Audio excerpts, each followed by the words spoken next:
Cricket டீமில் cake பண்ணணும் எனக்கு ரொம்ப நாள் ஆசை. அதுக்கு தகுந்த மாதிரியே ஒரு சிஸ்டர் அவங்க ஹஸ்பண்டை சர்ப்ரைஸ் பண்ணுறதுக்காக இந்த கேக் ஆர்டர் கொடுத்துருந்தாங்க.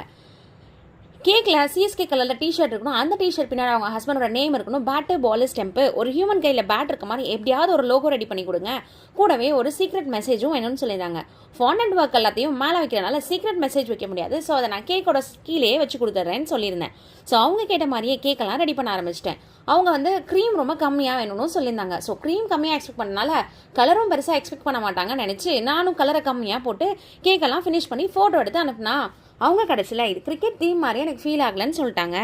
எனக்கு பயங்கர டிசப்பாயிண்டடாக ஆயிடுச்சு. என்னடா பண்ணுறது, அவங்க சொன்ன எல்லாத்தையுமே செஞ்சு வச்சிருந்தோம், கடைசியில் இப்படி சொல்லிட்டாங்களே அப்படின்னு எல்லாத்தையும் எடுத்துகிட்டு மறுபடியும் கொஞ்சம் கலரெல்லாம் என்ஹான்ஸ் பண்ணி நான் கேக்கை ஒரு வழியாக ஃபினிஷ் பண்ணி அவங்களுக்கு ஃபோட்டோ எடுத்து அனுப்பிச்சேன். அவங்க ஓகேன்னு சொன்னாங்க. நான் இப்படி தான் அந்த கேக்கை முடிச்சிருந்தேன். இந்த வீடியோ உங்களுக்கு பிடிச்சிருந்துச்சுன்னா லைக் பண்ணுங்கள், மறக்காமல் சேனலை சப்ஸ்கிரைப் பண்ணி சப்போர்ட் பண்ணுங்கள். தேங்க்ஸ் ஃபார் வாட்சிங். பாய்.